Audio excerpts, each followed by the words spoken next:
ಅವರಿಬ್ರು ಸ್ನೇಹಿತರು. ಮನೆಗೆ ಅವರೇ ಆಧಾರವಾಗಿದ್ರು. ಮತ್ತೊಬ್ಬ ಸ್ನೇಹಿತನ ಮನೆಗೆ ಅಂಥೇಳಿ ಖುಷಿಯಲ್ಲಿ ಹೊರಟವರು ಸೇರಿದ್ದು ಮಸಣವನ್ನ. ಯಾರವರು? ಅಷ್ಟಕ್ಕೂ ಏನಾಯ್ತು ಅವರಿಗೆ? ಬನ್ನಿ ನೋಡ್ಕೊಂಡು ಬರೋಣ. ಸ್ನೇಹಿತನ ರೂಮ್ಗೆ ತೆರಳುವ ವೇಳೆ ಅಪಘಾತ. ಕಾರಿಗೆ ಬೊಲೆರೋ ವಾಹನ ಡಿಕ್ಕಿ, ಸ್ನೇಹಿತರು ಸಾವು.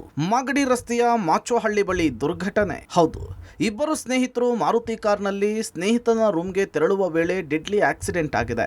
ವೇಗವಾಗಿ ಬಂದ ಯಮಸ್ವರೂಪಿ ಬೊಲೆರೋ ವಾಹನ ಡಿಕ್ಕಿ ಹೊಡೆದ ರಭಸಕ್ಕೆ ಕಾರ್ನಲ್ಲಿದ್ದ ಇಬ್ಬರು ಸ್ಥಳದಲ್ಲಿಯೇ ಸಾವನ್ನಪ್ಪಿದ್ದಾರೆ. ಕಾರಿನ ಹಿಂಬದಿ ಸೀಟ್ನಲ್ಲಿ ಕುಳಿತಿದ್ದ ಮತ್ತೊಬ್ಬ ಯುವಕ ಪ್ರಾಣಾಪಾಯದಿಂದ ಪಾರಾಗಿದ್ದಾನೆ. ಇನ್ನು ಬೆಂಗಳೂರಿನ ಹೊರವಲಯದ ಮಾಗಡಿ ರಸ್ತೆಯ ಮಾಚೋಹಳ್ಳಿ ಬಳಿ ಈ ಘಟನೆ ಸಂಭವಿಸಿದೆ. ಮೃತರನ್ನ 27 ವರ್ಷದ ಗಗನ್ ಹಾಗೂ 26 ವರ್ಷದ ದರ್ಶನ್ ಅಂತ ಗುರುತಿಸಲಾಗಿದೆ. ಇನ್ನು ಹಾಸನ ಜಿಲ್ಲೆಯ ಚನ್ನರಾಯಪಟ್ಟಣ ಮೂಲದ ಗಗನ್ ಮಾದನಾಯಕನಹಳ್ಳಿ ಖಾಸಗಿ ಬಾರ್ನಲ್ಲಿ ಕೆಲಸ ಮಾಡಿಕೊಂಡು ಜೀವನ ನಡೆಸುತ್ತಿದ್ದ. ಇತ್ತ ಮೃತ ದರ್ಶನ್ ಕೂಡ ಅಂಗಡಿಗಳಿಗೆ ಕೋಳಿಗಳನ್ನು ಸಪ್ಲೈ ಮಾಡುವ ವಾಹನದ ಡ್ರೈವರ್ ಆಗಿ ಕೆಲಸ ಮಾಡಿಕೊಂಡಿದ್ದು ಕುಟುಂಬ ನಿರ್ವಹಣೆ ಮಾಡ್ತಿದ್ದ.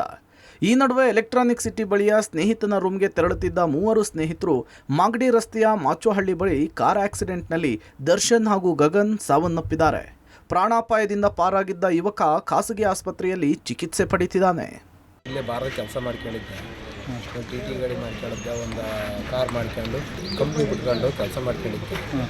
ನೈಟ್ ಎಲ್ಲರೂ ಹುಡುಗನೇನೋ ಡ್ರಾಪ್ ಮಾಡೋಕ್ಕಂತ ಹೋಗಿದ್ದಾರೆ. ಬೆಳಗ್ಗೆ ಏನೋ ಎಕ್ಸಾಮ್ ಇತ್ತಂತೆ. ಅವ್ರು ಆಕಸ್ಮಿಕವಾಗಿ ಎತ್ತಾ ಇದ್ದಾರೆ. ನಮ್ಮ ಭಾರಿ ಅಂದರೆ ಭಾರಿ ಒಳ್ಳೆ ಹೆಸರು ಮಾಡಿದ್ದೆ. ಹಿಂಗಾಗಿದ್ದು ವಿಷಯ. ಒಟ್ಟಾರೆ ಮಾದನಾಯಕನಹಳ್ಳಿ ಪೊಲೀಸರು ಇಬ್ಬರ ಮೃತದೇಹವನ್ನು ನೆಲಮಂಗಲದ ಶವಾಗಾರಕ್ಕೆ ರವಾನೆ ಮಾಡಿ ಮರಣೋತ್ತರ ಪರೀಕ್ಷೆಯ ನಂತರ ಕುಟುಂಬಸ್ಥರಿಗೆ ಹಸ್ತಾಂತರಿಸಿದ್ದಾರೆ. ಒಟ್ಟಾರೆ ಬಾಳಿ ಬದುಕಬೇಕಿದ್ದ ಸ್ನೇಹಿತರು ಡೆಡ್ಲಿ ಆಕ್ಸಿಡೆಂಟ್ನಲ್ಲಿ ಮಸಣ ಸೇರಿದ್ದು ದುರಂತವೇ ಸರಿ. Prakash, public TV, Nelamangala.